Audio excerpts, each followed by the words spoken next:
Olá, queridos irmãos e amigos, aqui estamos uma vez mais ao vosso encontro para mais uma recapitulação de uma lição deste nosso trimestre em que estamos a estudar o segundo livro da Bíblia, o livro de Êxodo, e esta semana nós vamos incidir a nossa atenção particularmente na experiência da travessia do Mar Vermelho.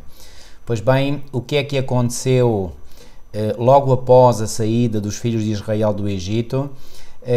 O que é que fez com que eles pudessem ter tanto medo dos egípcios que vieram atrás deles? Enfim, vamos abordar todos estes detalhes da história bíblica, factos reais que aconteceram efetivamente, portanto nada disto é uma construção, portanto são apenas e só a descrição de factos reais, factos históricos. E, sobretudo, o que nos importa para aqui é não apenas recordar o passado, mas, como o apóstolo Paulo diz claramente em 1 Coríntios 10:11, retirarmos lições de importância vital para nós hoje. Pois bem, mais uma vez conto com a colaboração da minha esposa e vou-lhe pedir a ela que, por favor, possa fazer a oração e dar as boas-vindas a todos também, em geral. Hoje não iremos referir ninguém em particular, não é isso? É isso mesmo, nós saudamos todos vós que aí estáis, teremos com certeza outras oportunidades para saudar a cada um a nível individual e agradecemos sempre pelas vossas palavras, pelas vossas orações e pela oportunidade de connosco revermos a palavra de Deus que tem tantos ensinamentos para nos dar. Então louvado seja Deus por esta oportunidade de podermos usar as tecnologias para que a palavra de Deus seja semeada a todos os cantos do mundo e que ela possa trazer os seus frutos para a eternidade. Amém. Muito bem, vamos agradecer a Deus então este momento e pedir ao Senhor que nos inspire para mais uma lição. Querido Deus e nosso amado Pai, muito obrigada, Senhor, por esta oportunidade que novamente Tu nos dás de podermos estar aqui com cada querido irmão, cada querida irmã, cada amigo, cada conhecido, para revermos novamente a Tua palavra e os ensinamentos que ela tem para nós, Senhor. Nós sentimos-nos privilegiados e muito aventurados por um dia ter esta palavra chegado à nossa vida, termos dela degustado o alimento espiritual que tens preparado para cada um de nós e termos crescido, Senhor, e desabrochado de acordo com a Tua vontade. Compreendemos, Senhor, que ainda há mais para ser conquistado, ainda há mais para aprendermos. Então, Senhor, ajuda-nos a receber o Teu Santo Espírito para compreendermos uma vez mais aquilo que Tu nos queres revelar. Obrigada pela presença de cada irmão, cada irmã, cada amigo, que todos juntos, Senhor, possamos ter como objetivo na nossa vida tornarmos-nos cada vez mais semelhantes a Jesus e preparar-nos para o Seu retorno. Amém. Fica connosco, Senhor, inspira-nos e abençoa-nos, em nome de Jesus. Amém. Amém. Muito bem, então nós vamos prosseguir no nosso estudo do livro de Êxodo e nós temos, portanto, aliás, eu diria que este é o ponto alto, não é, de toda a história do livro de Êxodo, porque fala da enorme libertação que Deus operou em favor do seu povo ao tirá-los finalmente da escravidão no Egito. E eu digo finalmente porque, como nós já vimos em lições anteriores, pois bem, não foi fácil, não é? Faraó ter-se deixado convencer e, curiosamente, nós vemos aqui que quando caiu, portanto, a última praga no Egito, portanto, a praga que caiu sobre os primogénitos, pois bem, finalmente, digamos, Faraó cedeu. E nós encontramos isso no capítulo 12 de Êxodo, no versículo 31, que diz assim: Então chamou Moisés e a Arão de noite e disse: Levantai-vos, saí do meio do meu povo, tanto vós como os filhos de Israel, e ide servi ao Senhor como tendes dito. Levai também convosco as vossas ovelhas e as vossas vacas, como tendes dito. Ou seja, tudo isto tinham sido, portanto, as condições que Deus, claramente, através dos seus servos Moisés e Arão, tinham colocado diante de Faraó e que ele não tinha aceito, agora finalmente aceita. E ide, e agora ele faz aqui um pedido muito estranho, não é? E abençoai-me também a mim. Milu, porquê que achas que ele fez este pedido? Era bom que o pedido fosse genuíno. Pois. E fosse no sentido mesmo de querer receber as bênçãos de Deus. Mas infelizmente este pedido de Faraó vem em consequência das pragas que estavam a ser derramadas sobre o Egito e como a nível humano ele entendeu perfeitamente que não tinha poder, ou os seus deuses, para fazer face ao Deus de Israel, ao Deus Criador, ele acaba por dizer, abençoou-me também a mim, no sentido de não estava triste pelo pecado em si, mas pelas consequências que o pecado tinha trazido à sua vida e à sua nação. Então este pedido de bênção que Faraó está a pedir a Moisés, não é no sentido realmente de submeter e de se subjugar à vontade de Deus e à obediência para com Deus, mas é a consequência das pragas e da impotência e limitação que ele sentia e sentiu, sobretudo na última praga, não é, que o seu próprio filho primogênito acaba por morrer, e ele acaba exatamente por se entristecer, se sentir prostrado, impotente diante, portanto, do juízo divino, e então acaba por fazer este pedido, mas realmente quando, por exemplo, mesmo o próprio autor aqui diz, ele não estava arrependido, como as suas ações posteriores acabarão por mostrar, não é? Portanto, como vamos ver, ele queria simplesmente acabar com a devastação que estava a destruir o seu reino. Então há formas diferentes de abordarmos o Senhor e de pedirmos as bênçãos de Deus. Elas podem ser pedidas de uma forma egoística, ou podem ser pedidas mesmo como uma bênção, um alento, portanto, uma vontade de querermos seguir o Senhor Jesus e as suas leis. Infelizmente, Faraó não foi esse o espírito que tinha quando pede a Moisés para ser abençoado.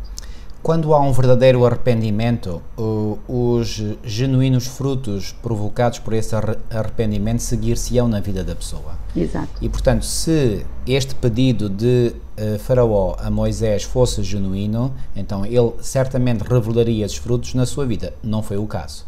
E como diz aqui o autor, e muito bem, já referiste, portanto, as ações posteriores de Faraó vão indicar que ele não estava arrependido. Que ações posteriores foram essas? Já depois do povo ter saído do Egito, ele mandou todo o seu exército e ele próprio foi à cabeça desse exército atrás do povo, para reaver aquilo que eles tinham perdido, porque ele deve ter tomado consciência que eles ficaram na penúria, não é?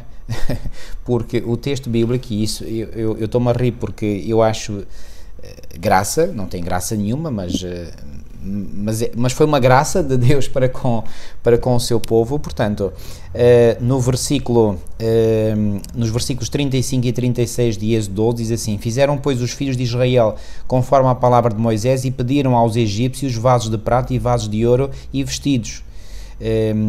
Porque é que diz aqui, fizeram, pois, os filhos de Israel conforme a palavra de Moisés?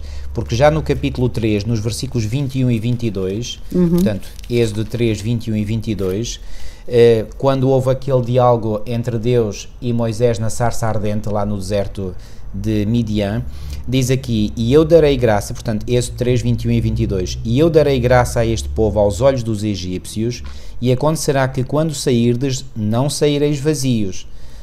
Outra versão diz de mãos vazias, porque cada mulher pedirá à sua vizinha e à sua hóspeda vasos de prata e vasos de ouro e vestidos, os quais poreis sobre os vossos filhos e sobre as vossas filhas, e despojareis ao Egito. E lá, no versículo 36 do capítulo 12, diz: e o Senhor deu graça ao povo aos olhos dos egípcios, portanto ao povo subentendido de Israel, aos olhos dos egípcios, e emprestavam-lhes, outra versão diz, melhor dito, davam-lhes, e eles despojavam aos egípcios, ou despojaram os egípcios. Ora, o que é que o verbo despojar significa? É limpar tudo. Ora, para um povo que dava muita importância aos bens materiais, como era o povo egípcio, de um momento para o outro verem sem nada, despojados de tudo, bom, aquilo deve ter sido uma profunda e tremenda humilhação. Então eles foram atrás dos israelitas, não tanto para que eles voltassem para trás, mas pelo menos para salvar, digamos, o espólio que eles tinham levado e que tinha sido o espólio completo, porque diz o texto bíblico que eles despojaram os egípcios. Isto pode parecer a alguns que leiam assim o texto bíblico pela primeira vez que foi uma grande injustiça da parte de Deus para com os egípcios. Não, não foi. E aqui o autor sublinha muito bem que esta ação de Deus foi nada mais, nada menos do que uma ação de justiça da parte de Deus, porque qual tinha sido a situação do povo de Israel lá no Egito? Eles tinham sido escravos. ok? Então agora o Senhor faz com que eles recebam os salários todos em atraso, com os respectivos retroativos, tudo. Ou seja, quando o povo de Israel saiu do Egito, contas feitas. E portanto não levaram mais porque os egípcios não tinham mais para levar. Levaram tudo, ou seja, pagamento total. Isto foi absolutamente justo porque os egípcios durante anos e anos, décadas, séculos, eles escravizaram este povo e, portanto, fizeram muitas coisas no Egito à conta do trabalho escravo dos israelitas. Agora chegou o tempo do acerto de contas e Deus acertou mesmo as contas. Eu acho interessante, e ao ler sobre isto estava a pensar, neste mundo nós poderemos viver, e com certeza vivemos, muitas situações injustas. E há muitas pessoas que não valorizam e não retribuem justamente aquilo que é por direito a muitas pessoas em consequência do seu trabalho e da sua dedicação. Certo. E nós acabamos por ver que pode demorar, mas Deus acaba por fazer justiça. E nós muitas das vezes ou desanimamos, ou impomos e exigimos, ou entramos em atitudes reivindicativas, que não quer dizer que não sejam no sentido de podermos recuperar aquilo que é justo, não digo o contrário, mas muitas das vezes as pessoas estão com o coração cauterizado e endurecido, como era este faraó, e não reconhecerão de todo aquilo que é devido e aquilo que é justo. De todas as formas, Deus dá a promessa de que continua a tomar conta do seu povo. Certo. Deus toma conta dos seus filhinhos, e se não for de uma forma, será de outra. E Deus, de uma forma tão maravilhosa, acaba por fazer com que este povo realmente venha com tudo aquilo. Aliás, eles quase nem precisaram de pedir, porque os próprios egípcios, querendo ver-se livre deles, deram tudo e mais alguma coisa. Portanto, sair daqui, sair, levai tudo e mais alguma coisa.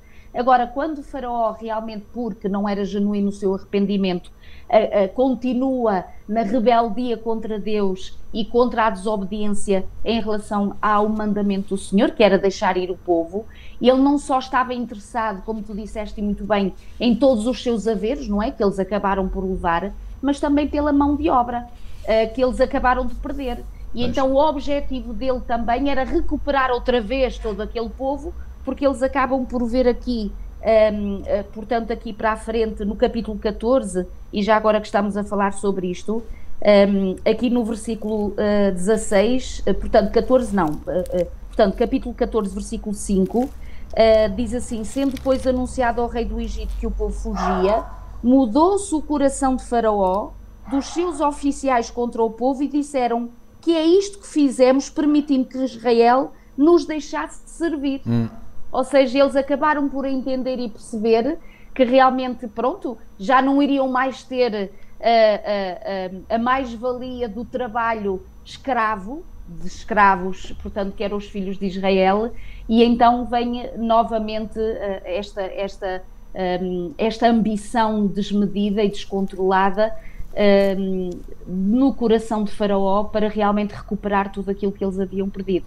Então, repara, o Senhor Deus, mesmo que nós passemos por alguns momentos de aflição, de injustiça, de coisas incorretas que possam fazer em relação à nossa vida, aqueles que estão acima de nós, superiormente falando, hierarquicamente, ou por função, o que seja, nós temos neste exemplo a esperança de que mais tarde ou mais cedo o Senhor coloca as coisas no seu devido lugar.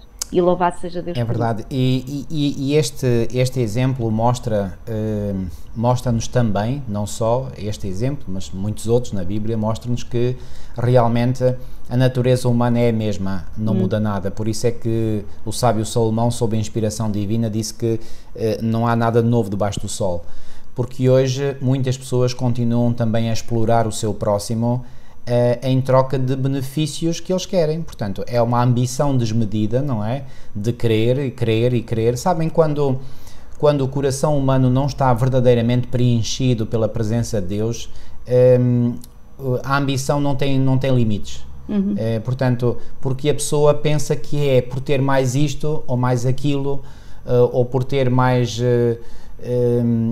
poder ou mais autoridade, ou por viajar mais, ou por ter mais amizades, que consegue realmente preencher, digamos, esse anseio que é muitas vezes inconsciente na mente das pessoas, de sentir satisfação no seu coração. E as pessoas andam, digamos, de forma quase quase desesperada, portanto, à procura de algo que as satisfaça profundamente, que lhes dê essa felicidade que nada neste mundo pode dar, a não ser a presença de Deus que preenche o nosso coração. E então, ao fazerem isso, muitas vezes, ou quase sempre, são extremamente cruéis para com o seu próximo, porque acham que o seu próximo tem o direito, tem a obrigação de os servir. E, portanto, eles servem-se dos outros para ou seja, usam-se dos outros para servirem a si próprios, ou seja, portanto, isto que aconteceu lá no passado é uma descrição exata daquilo que acontece ainda hoje. E Milo, isto faz-me lembrar aqui o texto de Tiago 5, quando diz aqui a partir do versículo 1, atendei agora ricos, chorai lamentando por causa das vossas desventuras. Estou a ler na versão Almeida Revista e Atualizada do Brasil. Que vos sobrevirão, as vossas riquezas estão corruptas e as vossas roupagens comidas de traça. O vosso ouro e a vossa prata foram gastos de ferrugens, e a sua ferrugem há de ser por testemunho contra vós mesmos, e há de devorar como fogo as vossas carnes. Tesouros acumulaste nos últimos dias. E nós hoje vemos que, enquanto a pobreza em geral aumenta, e aumenta de uma forma exponencial, pois bem, aqueles que são, digamos, os detentores das fortunas deste mundo, cada vez têm mais, mas esse número de pessoas que detêm, digamos, as riquezas do mundo são um número cada vez mais pequeno, não é? Portanto, esta é uma descrição clara dos dias em que estamos a viver. E aqui Tiago, sob a inspiração divina, continua a dizer, eis que o salário dos trabalhadores que ceifaram os vossos campos, e aqui podíamos acrescentar que trabalharam nas vossas empresas, que foram operários fabris, trabalharam nas minas, na construção, eis que o salário dos trabalhadores que ceifaram os vossos campos e que por vós foi retido com fraude, está clamando, e os clamores dos ceifeiros penetraram até aos ouvidos do Senhor dos Exércitos. Ou seja, o que é que se passa nos últimos dias, segundo esta revelação que Deus deu a Tiago? É que há uma exploração dos trabalhadores para se conseguir muita coisa e para esses senhores, obviamente, obterem grandes lucros, e depois até fazem competição entre eles, e depois há as estatísticas que são publicadas hoje nos meios de comunicação social, e depois há esta competição entre empresas, qual delas quer ganhar mais, qual delas quer ter mais lucros. Enfim, nada de novo debaixo do sol. E, portanto, assim como no Egito, realmente Faraó queria usar esta mão de obra barata, porque era zero, não é? Era custo zero. Isto era uma maravilha, não é? Uma empresa que não tem que pagar salário aos seus trabalhadores ou que paga salários miseráveis, pois bem, pode progredir, pode ter imensos lucros. Pois bem, mas isto, como diz aqui Tiago, está registado. E o Senhor um dia fará a sua justiça, como Ele fez para com o seu povo de Israel lá no Egito. E só vou ler aqui os últimos versículos 5 e 6 de Tiago 5. Tendes vivido regaladamente sobre a terra. Claro, quem vive à conta dos outros vive regaladamente sobre a terra. Tendes vivido nos prazeres, tendes engordado o vosso coração no dia de matança, tendes condenado e matado o justo sem que ele vos faça resistência. Esta é a realidade. E como é que sabemos que estas palavras de Tiago se aplicam ao tempo do fim? Porque logo a seguir, no versículo 7, Tiago diz assim: sede, pois, irmãos pacientes até à vinda do Senhor. Eis que o lavrador aguarda com paciência o precioso fruto da terra, até receber as primeiras e as últimas chuvas. Versículo 8. Sede vós também pacientes e fortalecei o vosso coração, pois a vinda do Senhor está próxima. Ou seja, qual é a mensagem de Tiago? Irmãos, apesar de todas as injustiças a que vós estáis sujeitos, não desanimeis do vosso coração, porque a vinda do Senhor está próxima, e quando o Senhor vier, Ele fará justiça. Esta é a garantia que nós podemos ter daquilo que nós aprendemos desta lição. Assim como o Senhor fez justiça lá no passado, Ele fará justiça num futuro breve. E para que nós sejamos receptáculos, não é, dessas bênçãos de justiça do Senhor, é interessante que quando... portanto, chega este momento, como se costuma dizer, a hora H, em que o povo vai realmente sair do Egito, o Senhor pede a Moisés que sejam consagrados todos os primogénitos.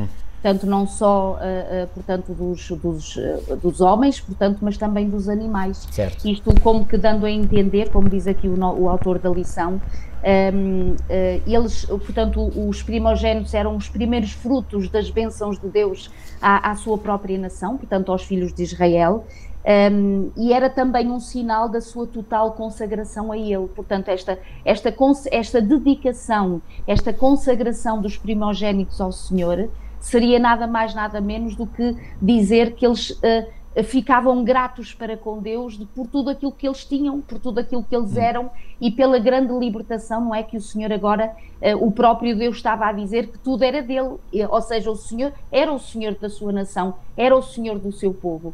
E para nós também vermos as grandes libertações e os grandes milagres na nossa vida, assim como esta nação viu, nós também precisamos de nos consagrar ao Senhor. Todos os dias da nossa vida, a cada momento da nossa vida, esta consagração, ou seja, esta disponibilidade de nos entregarmos a Deus diariamente, para a Ele sermos consagrados, para realmente dizermos diante de todo o universo que reconhecemos ser criaturas e filhos e filhas de Deus, não é? Para que realmente o Senhor depois, legitimamente e de forma poderosa, mostre, como diz em todos estes versículos, portanto no capítulo 13, no versículo 3, no 14 e no 16, volta e meia diz, lembrai-vos, eu agora estou a ler o 13, versículo 3, lembrai-vos deste mesmo dia em que saíste do Egito da casa da servidão, pois com mão forte o Senhor vos tirou de lá. E depois vamos ao versículo 14 e diz, quando o teu filho amanhã te perguntar o que é isto, tu responder-lhe-ás, o Senhor com mão forte nos tirou da casa da servidão. E depois mais uma vez o versículo 16, e isto será como sinal na tua mão e por frontais entre os teus olhos, porque o Senhor com mão forte nos tirou do Egito. Então repara, marido, o que é que aqui estava também em causa e que convinha jamais esquecer? É que realmente o Senhor era a razão da sua libertação. E nós só seremos libertos do pecado pela ação de Deus na nossa vida. Mais. Então é pelo braço forte do Senhor que nós somos resgatados do pecado, que nós somos libertados da escravidão do pecado. E eu acho muito bonito quando aqui o autor dá a entender, quando o teu filho amanhã te perguntar o que é que isto quer dizer. E repara como é muito importante nós não esquecermos as bênçãos. Isso. Nós recordarmos a forma como Deus nos tem conduzido no passado para ganharmos graça e alento diante do presente e do amanhã. Então os nossos filhos vão ser abençoados, serão abençoados, quando lhes contarmos a história da nossa família, da nossa vida, da nossa casa, como Deus tem realmente ao longo da nossa vida tido intervenções poderosas, para além das diárias com certeza, mas naquele ou outro momento em que o Senhor de forma muito visível e poderosa se demonstrou na nossa vida. Então isto é um ato pedagógico, é um ato necessário à vida da família, do lar, em que os filhos serão expostos às bênçãos do Senhor, serão recordadas essas bênçãos para aprender quem é Deus, para conhecer esse Deus e para entregar-se a esse Deus e confiar nesse Deus. Eu só acrescentaria mais isto em relação àquilo que disseste. Assim como Deus não queria que o seu povo se esquecesse desta poderosa libertação, eu creio, e não tenho a menor dúvida sobre isso, que Deus também não quer que nós, hoje em dia, nos esqueçamos da poderosa libertação que Ele já efetuou na nossa vida. E isto tem que estar bem presente na nossa mente, queridos irmãos e amigos. Nós não podemos esquecer-nos nunca de onde viemos. O que é que o Senhor fez na nossa vida? Não fosse a graça e a misericórdia do Senhor, e estaríamos completamente perdidos, porque só a sua graça nos salva. O apóstolo Paulo não poderia ser mais claro: pela graça sois salvos mediante a fé. Isto não vem de vós, é dom de Deus, não das obras, para que ninguém se glorie.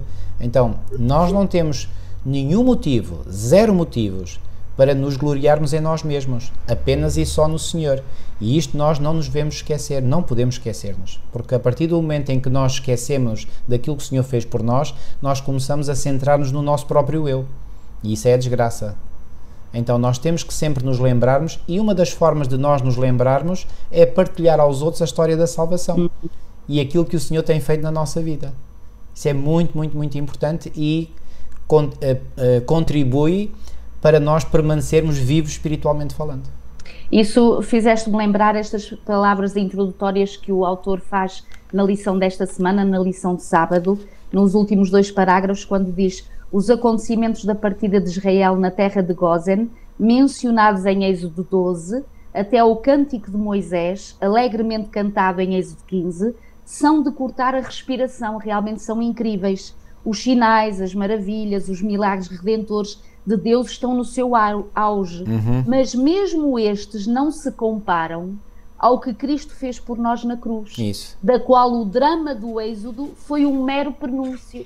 E realmente, se nós ficamos maravilhados, porque ficamos, e desde aqueles como nós que tivemos a bênção de nascer já num lar adventista, esta história, não é, da libertação do povo do Egito, aliás, toda a história de Moisés e tudo isto que estamos a estudar neste trimestre, realmente são histórias logo que desde pequeninos nós ficamos, não é, deslumbrados e marcam-nos profundamente para toda a vida. Mas isto é apenas um prenúncio da coisa mais maravilhosa e mais milagrosa e de tão grande espírito de serviço e de entrega que foi a morte de Jesus na cruz. Então esta história real da morte de Jesus na cruz também, essa sim também deve sensibilizar os nossos corações, deve ser uma história contada aos nossos filhos, contada na nossa família, para que verdadeiramente conheçamos quem é este Deus maravilhoso a quem nós servimos. Amém, amém. Muito bem, vamos avançar e agora vamos então para a história da própria travessia do Mar Vermelho, é o que nos fala a lição de terça. Isso. E vamos ler aqui o texto no capítulo 13, a partir do versículo 17, vamos ler aqui alguns textos. E aconteceu que quando Faraó deixou ir o povo, Deus não os levou pelo caminho da terra dos filisteus. Já agora, se eu mostrasse aqui um mapa, reparem, eu vou mostrar assim ao contrário. Portanto, aqui é o Egito e, portanto, se eles fossem pelo caminho mais ao ocidente, ou seja, era o caminho pelo mar, eles iriam passar pela terra dos filisteus, que corresponde ao território da faixa de Gaza hoje em dia. Aliás, o nome é o mesmo, nos tempos bíblicos também chamava-se, portanto, a terra Gaza, havia mesmo uma cidade dos filisteus chamada Gaza. Então, porquê que Deus não quis que o seu povo fosse pelo caminho que era até o caminho mais direto para a terra, portanto, de Canaã, para a terra prometida? Pois bem, aqui o texto próprio nos diz, portanto, Deus não os levou pelo caminho da terra dos filisteus, que estava mais perto, e realmente nós olhando para o mapa vemos que esse é o caminho mais direto. Portanto, eles em poucos dias, até vou dizer, pronto, em poucas semanas, eles chegariam lá ao seu destino. Imaginem, só chegaram 40 anos depois. Bom, sabemos que eles andaram depois às voltas no deserto e sabemos porquê. Mas logo no início da caminhada, portanto, Deus não permitiu que eles fossem pela terra dos filisteus, que estava mais perto, porque Deus disse, para que porventura o povo não se arrependa, venda a guerra e torne ao Egito. Venda a guerra, que guerra? Porque os filisteus iam claramente fazer guerra. Não havia, digamos, dúvidas sobre isso. Versículo 18, mas Deus fez rodar o povo pelo caminho do deserto, perto do Mar Vermelho, ou seja, em vez de eles caminharem para nordeste, eles foram caminhar para sul, sul a partir da região, digamos, sudeste da terra de Gozan. Ou seja, eles viraram para sul, exatamente no caminho oposto, ou quase oposto ao caminho que os levaria para a terra prometida, e foram ao lado do Mar Vermelho. Ora bem, qual era a intenção de Deus? Pois bem, iremos ver claramente. E subiram os filhos de Israel da terra do Egito armados. Diz aqui, portanto, o versículo 18. Já agora, como é que diz aí o teu versículo dessa tua versão? Arregimentados. Arregimentados. Eu creio que esse termo é mais correto, porque o autor diz aqui que os israelitas saíram do Egito como um exército bem organizado. Mas eles não tinham propriamente armas. E como é que nós sabemos isso? Porque Ellen White, e na citação que vem na lição de sexta-feira, ela diz assim, os israelitas tinham pouco conhecimento de Deus e pequena fé nele. Este era o principal problema deles, não era a falta de armas, era este é que era o principal problema. E ter-se-iam aterrorizado e desanimado, não possuíam armas, diz ela. Portanto, armados não é que eles fossem com armas, foi arregimentados, ou seja, o que é um regimento? Pois bem, é um conjunto de homens que está, digamos, organizado para uma batalha. Portanto, eles saíram organizados. Isso sim, eles saíram organizados, como um exército bem organizado. Aliás, nós temos aqui, portanto, várias vezes no livro de Êxodo, textos, palavras, quero dizer, como exército, divisão, acampamento, exércitos, que mostram, portanto, que, por exemplo, eu só vou ler aqui alguns mencionados, Êxodo capítulo 6 e versículo 2, que diz assim, falou... 6:26, que diz assim: estes são Arão e Moisés, aos quais o Senhor disse, tirei os filhos de Israel da terra do Egito segundo os seus exércitos. Ok? Depois, também no versículo 7:4, diz assim: Faraó, porém, não vos ouvirá, e eu porei a minha mão sobre o Egito e tirarei os meus exércitos, o meu povo, os filhos de Israel, da terra do Egito, com grandes juízos. Bom, estes exércitos, portanto, eram, como diz aqui também um outro texto, Êxodo 13:18, diz assim, portanto, subiram, portanto, os filhos de Israel, este texto que eu tinha lido, da terra do Egito, arregimentados. Então, eles estavam organizados por tribos, pareciam um exército, não tinham armas, mas estavam bem organizados, mas o principal problema dele não era não terem armas para poderem enfrentar eventualmente os filisteus, era não terem fé suficiente em Deus. Então Deus os levou por outro caminho, e ao levá-los por outro caminho, levou-os para um ponto geográfico que, enfim, quem já lá esteve sabe que não havia muitas possibilidades de fuga, ou as possibilidades de fuga eram relativamente baixas, quando eles chegaram à posição junto ao Mar Vermelho, por onde vieram a atravessar o Mar Vermelho. Ou seja, antes que eles soubessem que Deus os iria conduzir através do mar, quando eles olharam para trás, de onde tinham vindo, e viram os exércitos de Faraó atrás deles, pensem nisto, do lado esquerdo, porque eles estavam, portanto, a dirigir-se para sul, do lado esquerdo estava o Mar Vermelho, que era uma barreira natural intransponível, aparentemente, não é? Atrás, portanto, estavam os exércitos de Faraó. De um lado estava o deserto, do outro lado estava uma cadeia montanhosa que também conduziria ao deserto. Ou seja, era um deserto enorme, e nós hoje sabemos, não sei se na altura eles saberiam, que é o maior deserto do mundo, faz parte do deserto do Saara. Então, naturalmente eles estavam completamente bloqueados. E ao Senhor ter permitido que eles pudessem caminhar pelo Mar Vermelho, mostrou-lhes que a única solução para a fuga deles, ou seja, para eles poderem realmente verem-se livres dos egípcios para sempre, era através do mar. Ok?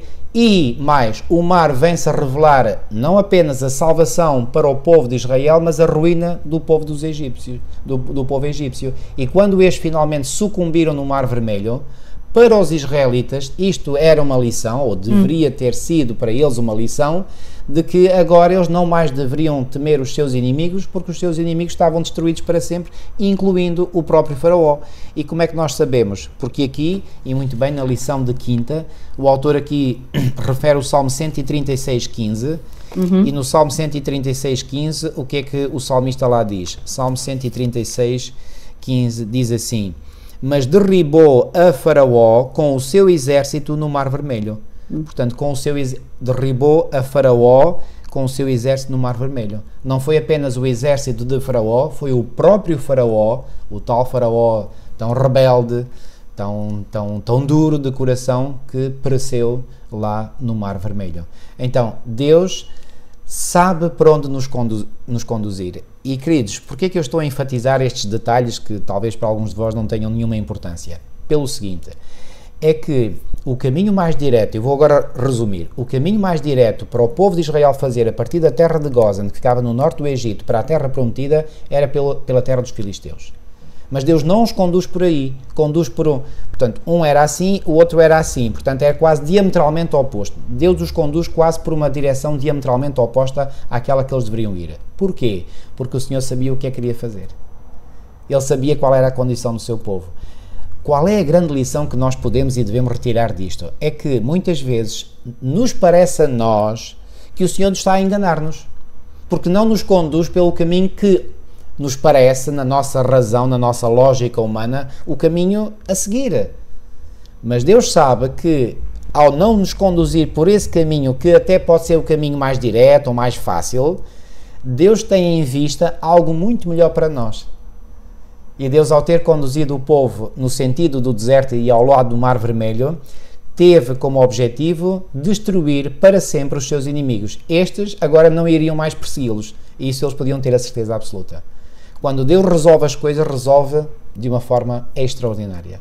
Isto, para mim, dá lições extraordinárias e nos deve ajudar a termos fé e confiança suficientes no Senhor para saber que, se nós lhe pedirmos humildemente, como deve ser o nosso dever diariamente, se nós lhe pedirmos que Ele dirija a nossa vida, Ele o fará. Agora, atenção, se vós realmente tendes fé que o Senhor dirija a vossa vida, deixai-o conduzir e não ficai à espera, nem fiqueis admirados se Ele vos conduzir por um caminho que parece um caminho que tenha nada a ver com o caminho que nós deveríamos seguir. Porque no caso do povo de Israel, aconteceu isso mesmo. Estão a ver as lições que nós podemos retirar? São lições extraordinárias. E que nos devem fortalecer a fé em Deus, porque Deus conhece todas as coisas, Ele está lá em cima, Ele tem a visão larga, digamos, do panorama, Ele conhece todas as variáveis, tudo, e portanto Ele sabe qual é o melhor caminho que nós devemos trilhar. Eu achei muito bonito também este versículo que estás a fazer referência, o 17, do capítulo 13 de Êxodo, e fez-me pensar que muitas das vezes os desafios que nos chegam, ou seja, o Mar Vermelho, nós lamentamos-nos e choramos diante do Mar Vermelho porque achávamos que o outro caminho através da terra dos filisteus seria melhor. Mas é muito interessante notar que quando Ellen White diz aqui na citação que tu referiste há pouco, que eles não possuíam, portanto na lição de sexta-feira, eles não possuíam então as armas, não estavam habituados a guerrear e sentiam-se deprimidos em consequência do longo cativeiro. Ou seja, o Senhor sabia que tanto a nível físico como a nível psicológico, aquele povo não estava preparado para guerrear mesmo, portanto entrar na batalha fisicamente e literalmente falando. E o Senhor o que vai fazer é que vai conduzi-los, é verdade, um bocadinho mais moroso, mas por um outro lugar, em que não vão ser eles que têm que guerrear, mas é o próprio Deus que vai guerrear aquela batalha.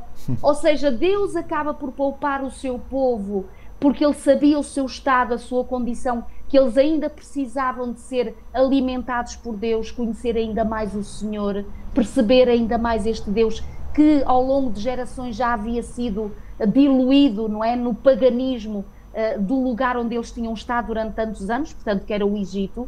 Então o Senhor é por graça e por bondade e por amor a este povo que vai aparentemente atrasar a sua vida, mas Ele não vai atrasar, Ele vai abençoá-los. Porque ali no Mar Vermelho é o Senhor que vai tomar o comando, é o Senhor que vai abrir o mar, é o Senhor que vai fazê-los passar e é o Senhor que vai engolir exatamente os egípcios naquele mar. Enquanto que pelo caminho dos filisteus teria que ser o próprio povo que não tinha armas, que psicologicamente não estava preparado. E agora repara, ao verem as águas a abrirem-se do Mar Vermelho, isto vai ser um alento tão grande, vai ser uma experiência tão extraordinária que se havia alguma dúvida de quem era este Deus Criador que acabava por chamá-los, então não fica mais a haver a dúvida. Porquê? Porque agora repara, nós aqui vemos, começa aqui o primeiro de muitos lamentos, não é? Aqui no capítulo 14 e aqui no versículo 11 e 12, quando eles acabam por ver, não é? Que o exército está a vir agora atrás deles, à frente eles têm o Mar Vermelho, eles estão agora angustiados e começam... Podes ler talvez os versículos 10 a 12. Sim, exatamente. E agora eles começam exatamente a fazer o primeiro de muitos lamentos que vai haver ao longo destes 40 anos, desta experiência deste povo. Então ele diz aqui no capítulo 14, versículos 10 a 12, diz assim: E chegando Faraó, os filhos de Israel levantaram os olhos, eis que os egípcios vinham atrás deles, e temeram muito. Então os filhos de Israel clamaram ao Senhor e disseram a Moisés: Mas será por não haver sepulcros no Egito que nos tiraste de lá para que morramos neste deserto? Porque nos trataste assim, fazendo-nos sair do Egito? Não é isso o que te dissemos no Egito? Deixa-nos para que sirvamos os egípcios, pois melhor nos fora servir aos egípcios do que morrermos neste deserto. É incrível. Então lá está. lá vem a sua própria fragilidade, não é? De um desconhecimento aterrorizador daquele que estava a acabar de os tirar do Egito. Eles tinham visto as pragas, eles tinham percebido que Deus as tinha protegido delas mesmas, os seus primogênitos tinham sido salvos e guardados pelo sangue do Cordeiro, já tinham tido as dádivas que os egípcios lhes tinham dado, tudo e mais alguma coisa, e neste momento, ao verem logo a primeira ameaça que surge nesta caminhada do deserto, nesta caminhada que é a vida, depois de Deus nos ter já demonstrado a sua graça, as suas bênçãos, o seu poder na nossa vida, neste ou no outro desafio seguinte, lá estamos a murmurar, lá estamos a criticar, lá estamos desanimados, lá estamos a achar que não temos saída, quando o Senhor está a conduzi-los pelo caminho da saída, pelo caminho da libertação. O verdadeiro caminho da saída. O verdadeiro caminho da libertação. E sabes o que eu achei mais extraordinário? Isto contrasta plenamente com aquele Moisés que nós vimos no início, quando ele vai ter com Faraó. Repara que aqui ele, no versículo 13, logo a seguir a este murmúrio, não é? E esta crítica, Moisés, porém, respondeu ao povo: não temais, aquietai-vos e vede o livramento do Senhor, que hoje vos fará, porque os egípcios que hoje vedes, nunca mais os tornareis a ver. De alguma forma, o Senhor tinha revelado o seu objetivo para com Moisés, certo, para com o seu líder. E agora este líder não está a dizer: ó Senhor, o que é que eu vou dizer a este povo? Eu não sei o que é que eu vou falar. Então, mas Faraó não me ouviu, como é que vai ouvir este povo? É um Moisés que já passou, é um Moisés que já aprendeu que aquela libertação e aquela missão que o Senhor tem dado a Moisés não é para ir no seu poder, mas é para ir no poder daquele que o envia. Amém. Então agora Moisés está a dizer: ides ver a libertação que o Senhor vos vai fazer. E aqui no versículo 14: o Senhor pelejará por vós e vós vos calareis. Ponto final. Ponto final. Ou seja, esta ousadia santa, esta certeza, esta entrega, esta revelação que Moisés já tem de Deus, de saber que é o Senhor que está ao comando daquela missão, é o Senhor que está ao comando daquela libertação, é o Senhor que está ao comando daquele povo, faz com que Moisés se empodere no poder do Senhor para realmente dar a orientação, a coragem, o alento, a repreensão inclusive a este povo que ainda está no início de ver as muitas manifestações que o Senhor ia ter para com a sua vida ao longo, não é, daqueles 40 anos. E Milu, primeiro ponto que eu quero aqui reforçar mais, quando Deus age, só temos uma atitude, é calarmos-nos. Perante o poder, a majestade e a omnipotência divinos, a única coisa que nós devemos fazer é calar-nos e ver o livramento que o Senhor operará em nosso favor. Outra coisa, tu disseste muito bem, a verdadeira libertação. Deus queria verdadeiramente libertar este povo. Se eles tivessem ido pelo caminho da terra dos filisteus, encontrariam pela frente um povo muito aguerrido, que era o caso dos filisteus, e depois por detrás encontrariam o povo egípcio que vinha atrás deles, porque os egípcios perseguiram-nos e, portanto, perseguiram. Se eles tivessem ido por outro caminho, era por esse caminho que eles também teriam ido, obviamente, não é? Então, eles ficariam encurralados entre dois povos aguerridos. Assim, ao terem ido por onde o Senhor os conduziu, primeiro, não tinham nenhum povo pela frente, pelo menos no imediato, não é? E depois, aquele povo que vinha atrás deles iria ser completamente destruído no Mar Vermelho, afogados que lá ficaram. E mais, o relato daquilo que aconteceu no Mar Vermelho espalhou-se por aqueles povos e todos ficaram cheios de temor e de medo, e isso é o que nós encontramos no Cântico de Moisés. Exato. Aqui referido na lição de quinta e aqui no capítulo 15. Quando, portanto, diz aqui, portanto, no Cântico de Moisés, eu creio que seria talvez bom nós lermos parte deste cântico, diz assim: então cantou Moisés e os filhos de Israel este cântico ao Senhor e falaram dizendo: cantarei ao Senhor, porque sumamente se exaltou, lançou no mar o cavalo e o seu cavaleiro. O Senhor é a minha força e o meu cântico, Ele me foi por salvação, este é o meu Deus, portanto lhe farei uma habitação. Ele é o Deus do meu Pai, por isso o exaltarei. O Senhor é varão de guerra, o Senhor é o seu nome. Lançou no mar os carros de Faraó e o seu exército, e os seus escolhidos, príncipes, afogaram-se no Mar Vermelho. Ou seja, eram os príncipes da elite de Faraó. Ficaram lá também. Os abismos os cobriram, desceram às profundezas como pedra. A tua destra, ó Senhor, se tem glorificado em potência. A tua destra, ó Senhor, tem despedaçado o inimigo. E com a grandeza da tua excelência derribaste aos que se levantaram contra ti. Reparem que aqui Moisés não está a dizer que se levantaram contra o teu povo, contra ti. Porque tudo aquilo que é feito contra o povo de Deus é como se fosse feito contra o próprio Deus. Quando Jesus vai dizer, e está registado em Mateus 25, tudo aquilo que fizeste a um destes meus pequeninos, a mim o fizestes.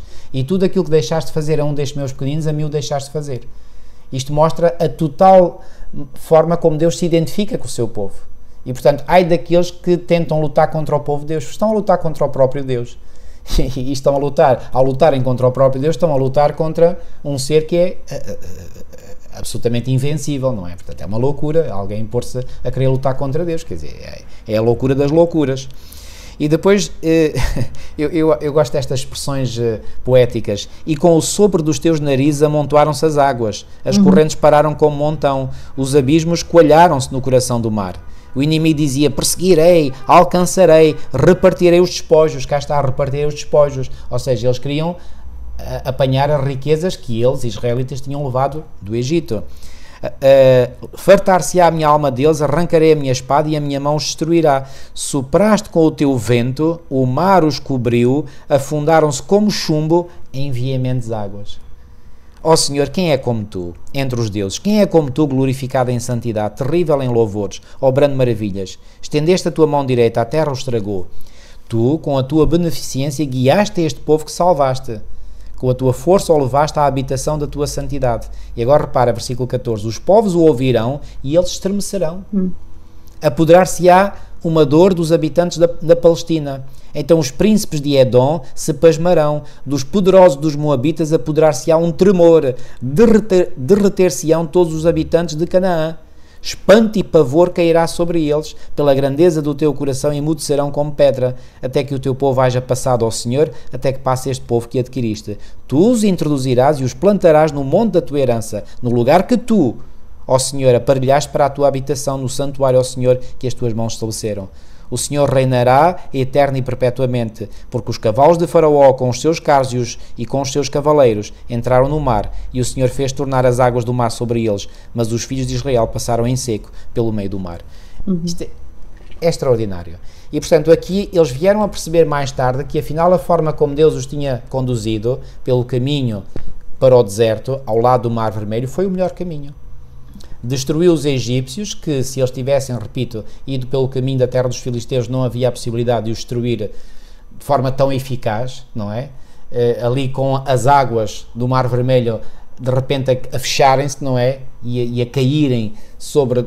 Não houve hipótese absolutamente nenhuma de salvação para eles, não é? Portanto, eles terão visto depois os corpos dos egípcios já a boiar e a dar às margens do Mar Vermelho. Portanto, Deus libertou e ao mesmo tempo infundiu o terror e o temor nos outros povos, para que os outros povos ficassem, ei, com este é melhor a gente não se meter. E eles assim tinham, eu diria, carta verde, não é? Livre trânsito, para poderem passar para onde iriam passar sem problemas, porque o temor de Deus tinha caído sobre os povos.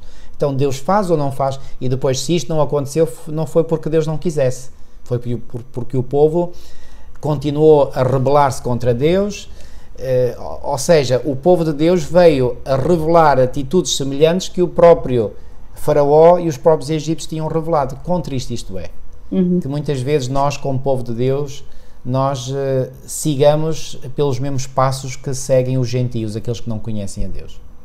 É um detalhe muito interessante que encontramos aqui quando realmente o Moisés, como há pouco eu dizia, repreende aquele povo dizendo que eles iam ver a forma como Deus maravilhosamente os ia salvar e libertar, no versículo 14 do capítulo 14, e depois é um bocadinho até, perguntamos-nos que reação é esta de Deus, quando no versículo 15 disse o Senhor a Moisés, porque clamas a mim? E nós dizemos assim, então, mas ele havia de clamar a quem, não é? Portanto, é ao Senhor que ele tem que clamar. Mas em que sentido? E agora repare, ele vai dizer o resto. Disse o Senhor a Moisés, porque clamas a mim? Diz aos filhos de Israel que marchem. Ou seja, para vermos as maravilhas de Deus na nossa vida, para vermos a sua libertação de todos aqueles problemas e dificuldades que nós temos na nossa vida, não é dizer, inevitavelmente, que temos que nos sentar e confortavelmente ver todas as ações de Deus. Há momento para a ação do ser humano também. Ora bem. Então o Senhor está aqui a dizer, porque clamas a mim, só no sentido de dizer, não é só de mim que depende agora este momento, depende de vós também. Marchem. Há que marchar. Há que marchar. E este marchar vai com certeza ser necessário a fé, a confiança, porque eu imagino que seriam 2 colunas de água levantadas, não é? 2 muros, e eles a verem os bichinhos lá dentro, não é? Se calhar os tubarões a passar, as baleias de um lado, os outros peixes do outro, porque aquilo eram 2 grandes aquários, seriam 2 grandes aquários, não é? Do lado direito e do lado esquerdo, durante vários quilómetros, não é? E eles de forma, sem dúvida, numa confiança, numa serenidade, numa entrega, numa humildade e numa solenidade naquele momento em que estão a atravessar realmente as margens do Mar Vermelho. As margens, não, o interior, não é? Portanto, o interior do Mar Vermelho. Então, repara, eu acho muito interessante esta nota que o Senhor acaba por dar a este povo que ao longo da sua história vamos entender, da sua e da nossa também, que as maravilhas de Deus muitas das vezes não se revelam na nossa vida porque nós não marchamos. Nós não marchamos. Nós temos receio, nós temos Ficamos medo. bloqueados pelos nossos receios. Nós temos vergonha, nós estamos bloqueados, nós estamos aterrorizados. Qualquer coisa que nos deixa ali quietos, imobilizados. Quando a ação de Deus e o plano da salvação para a humanidade envolve também a ação do ser humano. Ora bem. Quanto mais não seja de dizer sim, Senhor, eu quero, sim, eu quero confiar, sim, eu quero aceitar, sim, eu quero fazer a tua vontade, há uma ação do ser humano. Então, quando o Senhor aqui diz a Moisés, diz aos filhos de Israel que marchem, é neste sentido em que quando eles põem o pé, ou seja, Moisés põe o pé nas águas, então as águas se abrem, então o caminho fica ali diante deles bem visível, e aquilo que foi uma graça para eles acaba por ser uma desgraça para os incrédulos. Porque as bênçãos de Deus tornam-se essas bênçãos pela fé que Deus nos dá nelas também, mas quando nós tomamos uma posição contrária à vontade de Deus, às orientações de Deus, então em vez de virem as bênçãos, vêm as maldições, não é? Que acabamos por trazer sobre a nossa própria vida. Milo, eu queria acabar lendo aqui no capítulo 14 de Êxodo, a partir do versículo 19 e até ao versículo 22, o relato da passagem, portanto, pelo Mar Vermelho, que diz assim: e o anjo de Deus, e este anjo de Deus é uma referência a Jesus Cristo, que ia diante do exército de Israel. E alguns poderão perguntar, mas porquê que pode afirmar que esse anjo do Senhor era Jesus Cristo? Porque à luz de uma passagem do Novo Testamento, em 1 Coríntios 10, a partir do versículo 1 e até ao versículo 4, lemos assim: ora, irmãos, é Paulo a escrever para os Coríntios, não quero que ignoreis que nossos pais... Reparem, como é que Paulo, que era um hebreu, um judeu, poderia dizer aos Coríntios, que eram gregos, nossos pais? Eles não tinham pais idênticos. Claramente, a solução para este aparente mistério é que Paulo não está a falar no sentido biológico, mas está a falar no sentido espiritual. São os nossos pais espirituais, o que mostra que os coríntios também eram israelitas. Ok? Este é um assunto muito que me fascina no Novo Testamento. Portanto, quem é o verdadeiro Israel? Ok? Porque muitos dos nossos irmãos evangélicos hoje estão equivocados quanto à identidade do verdadeiro Israel e acham que o verdadeiro Israel é lá a nação literal de Israel que está lá no Médio Oriente. Nada disso. O verdadeiro Israel é o Israel espiritual, ok? Então, Paulo aqui diz: ora, irmãos, não quero que ignoreis que nossos pais espirituais, repito, estiveram todos debaixo da nuvem e todos passaram pelo mar, ok? E todos foram batizados em Moisés. Já agora, este detalhe é muito importante. A passagem pelo mar foi um batismo coletivo. Reparem, eles foram salvos do Egito e depois de terem sido salvos, Deus os conduziu para o tanque batismal. O que é que acontece a todos aqueles que experimentaram na sua vida a verdadeira operação de Deus de salvação, que foram libertos do pecado? Essas pessoas serão conduzidas pelo Senhor e desejarão no seu coração passar pelo batismo.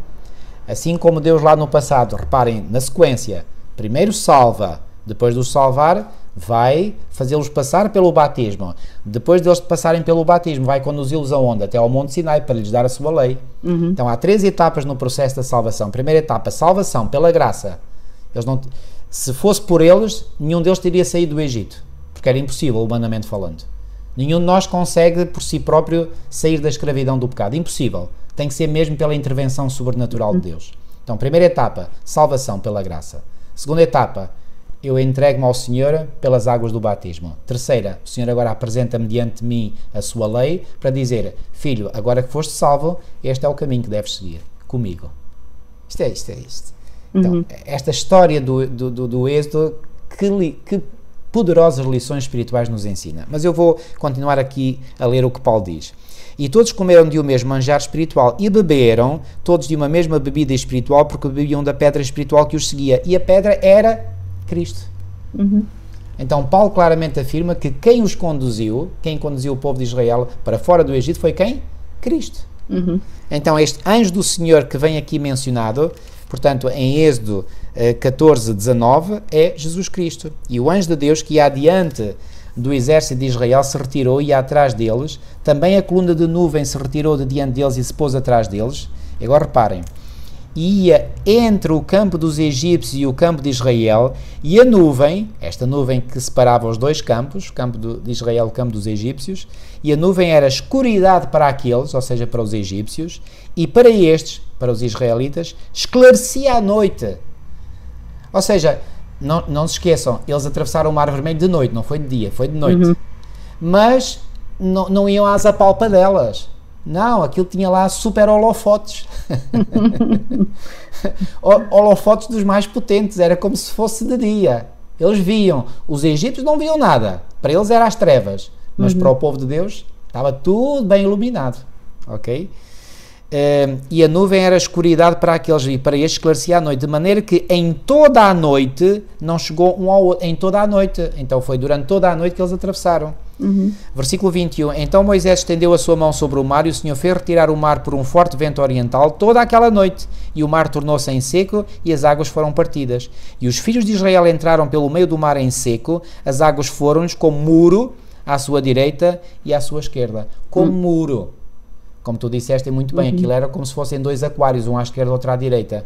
E porquê que eu quero enfatizar isto? Porque existem alguns iluminados, entre aspas, hoje em dia, que dizem, não, essa passagem pelo Mar Vermelho foi lá num outro sítio, nomeadamente no Golfo de Aqaba, e lá nesse sítio tem lá uma proeminência a partir do fundo do mar e faz com que as pessoas em determinado momento possam passar com água pela cintura. Não.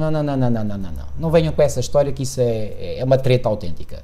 Portanto, não houve aqui nada passagem, portanto, com água pela cintura.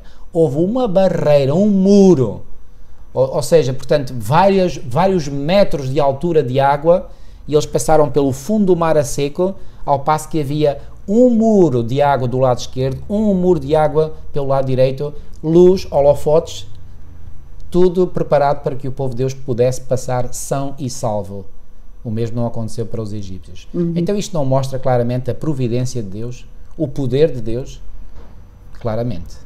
E mais à frente, como já vimos, o próprio salmista fala que nesse Mar Vermelho pereceram Faraó e os seus exércitos. Portanto, a história bíblica é coerente, portanto, isto são factos reais, factos históricos, e daqui podemos retirar, como já disse e repito, lições importantíssimas para nós, e que, queridos irmãos, cada um de nós possa ter uma fé suficiente em Deus para acreditar que quando nós colocamos o nosso caso, a nossa vida nas mãos do Senhor, Ele sabe para onde nos conduzir. Não nos preocupemos mais. Ele tem os GPS todos do universo e sabe tudo. Portanto, confiamos apenas nele. Antes de fazeres a última oração, gostava só de referir o seguinte, quando eu estava a estudar esta lição, e termina dizendo que os próprios egípcios disseram: fujamos da presença de Israel porque o Senhor peleja por eles e é contra os egípcios.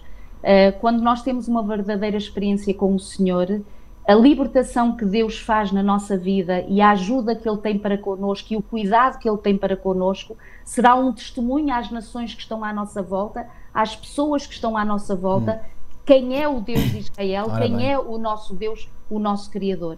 E assim como Moisés sentiu-se emocionado, com um espírito de gratidão a escrever o cântico que agora é definido o Cântico de Moisés, nós hoje também poderemos ter o Cântico da Milu, o Cântico do Paulo, o Cântico da Elvira, o Cântico da Teresa, o Cântico do José, ou seja, do nosso coração brotarão palavras de profunda gratidão quando verdadeiramente reconhecemos a ação de Deus na nossa vida. Amém. Então Amém. Que Deus seja abençoado. Amém.